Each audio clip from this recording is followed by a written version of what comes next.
What's up, YouTube? Welcome back to Wealthy Sailor, the channel that teaches about budgeting, finance, a little bit of business, a little bit of investing, stuff like that. And mainly we track my progress as I try to achieve my goal of being worth $500,000 by the end of 2021. So if it sounds like something you'd be interested in, great. If not, remember, you clicked on my face. So let's continue on. Today we're going to be talking about budgeting. We're going to be talking specifically about the 50-30-20 plan behind budgeting. Now, by now, I hope that anybody who's been watching a lot of my videos know that I really emphasize people budgeting and tracking what they're spending. So make sure you have all your categories set out. Make sure you're planning ahead so you know what you're going to plan in the future. Try to anticipate different expenses like routine maintenance on cars, new tires, stuff like that.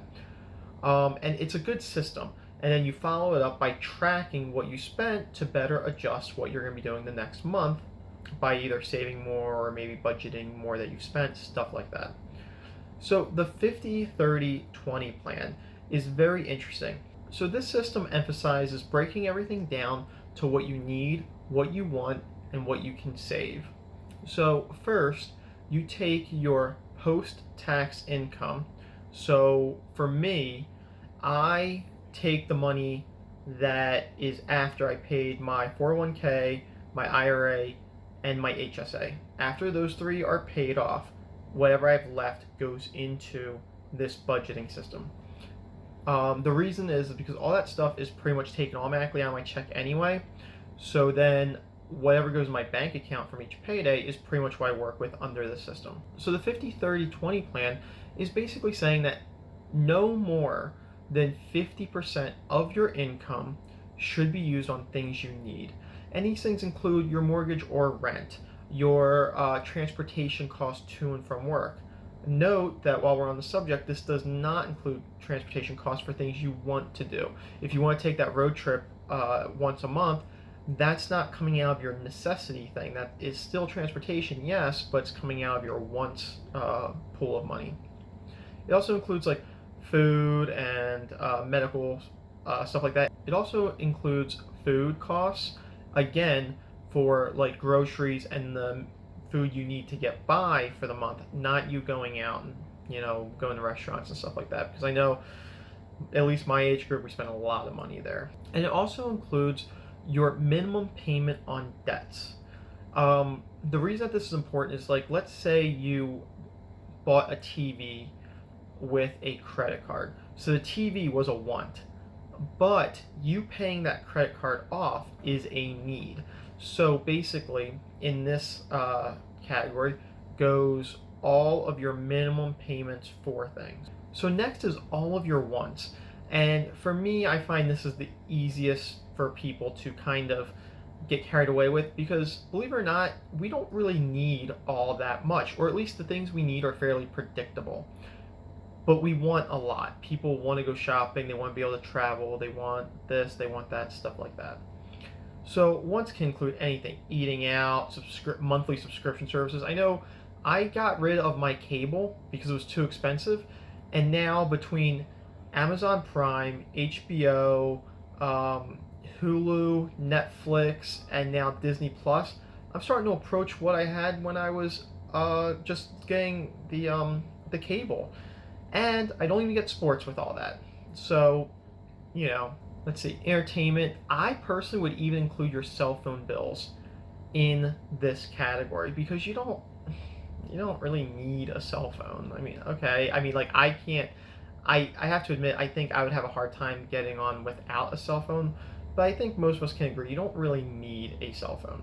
So you can go ahead and just put the cell phone in there too if you'd like. So under wants category, probably the last thing that any of us really would put in order, these are additional payments into your debts. So for example, if your minimum credit card balance is $100, but you want to pay $200 a month to get paid off faster, 100 of it is needs and 100 of it is wants. And that really helps you kind of get pushed to getting stuff paid off faster. And it helps you prioritize where money come from, because what I find happens is that, at least among younger people, not so much my current age, but back when I was young and still in the military and teaching this stuff, what people would do, and this is actually a true story of a sailor who went out and bought a new like turbo for his car, and that pretty much cost his entire paycheck. So then he couldn't eat for like 3 or 4 days, and he was having problems about it. He ended up passing out at one of our physical training events. Yeah, that's a true story, and I always found it weird that he took from his need, like you need food in order to get something you want. But he did, that was his priority. Now, he was young, and it happens, it's not something I don't want to berate him for it, although I did yell at him a lot at the time because, that was dumb. But anyway, that's what people tend to do. When they want something, they tend to take from other piles. And I think it's really good for people to get in the mindset of, I need this and I want this. That way people can get in the mindset and kind of start prioritizing and change their budget. So the remaining 20% goes towards your savings. This is your reserve account, your emergency account, your goal fund, so you can go out and take that vacation that you always wanted, or get that new car, or the kid who bought the turbo, he probably should have saved over the course of several months in order to get that turbo, instead of just not eating for a couple days. But this is where all that money goes. This is also where you include, like, some people have their IRA that doesn't come directly out of their check, so this is also probably where you'd put that type of thing. Or if you invest in stocks, you buy precious metals, even if you buy cryptocurrency, which I don't think is the best investment, but let's say you do, then this is where that would all come out of. And this is probably the most important. I would argue that what's probably best is to shave 10% off the other two accounts, so you're actually need 40% of your paycheck, you want 20% of your paycheck, and then you save 40% of your paycheck. I think that's the goal. Unfortunately for me, when I first started the system out, I already had a good amount of credit card debt. I had vehicle debt and stuff like that. So I really couldn't shave too much off of it as it was. But as we grow, as we mature, and as our finances stabilize, I really think that's where you want to be. I think that would really help people invest and retire early if that's what you're trying to do. Now, I'm not saying the system works for everybody. It's really less about establishing a budget system, because by now you should probably have a budget. But it's more to get into a mind frame of thinking about comparing what you need to what you want and what you should save. Now, with me, I have, like, for my Mint account where I do all my budgeting, for gas, I have two different categories for gas for my car. I have gas that I know I need to spend to get to and from work, and then I have gas that I use to do all the fun stuff. Same with, like, dining out. Like, I know some people's jobs kind of require them to sort of spend money dining out a little bit, like if you're a sales rep and a lot of what you do is take you out for lunch and stuff like that. But you can easily budget that in as a need, but then all other dining out is a want. Another good example is clothing. The simple fact is that a lot of people have to buy clothing every once in a while for work. You either have to look nice, or like with me, since I deploy a lot of my clothing gets ruined. And as you can tell, we don't wear uniforms because I'm a civilian contractor, so my days of wearing uniforms are over. But it does require me to buy a lot of clothes. I get oil, I get other stuff all over my stuff, and I have to go through clothes pretty regularly. So probably about like once every 3 or 4 months when I'm deployed, I get a new shipment of shoes and stuff like that in there. So all that's included as a need.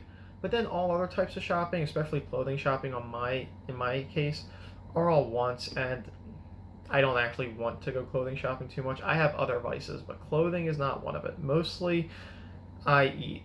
I eat all my savings. That's pretty much what I do. Well, anyway, the reason I want to make a video about this system is I think this system's a good way for people to get in the mentality of differentiating between what they need and want. So please, if you like this system, if you use this system, definitely leave me a comment below. Tell me about what you do and how it works for you and everything.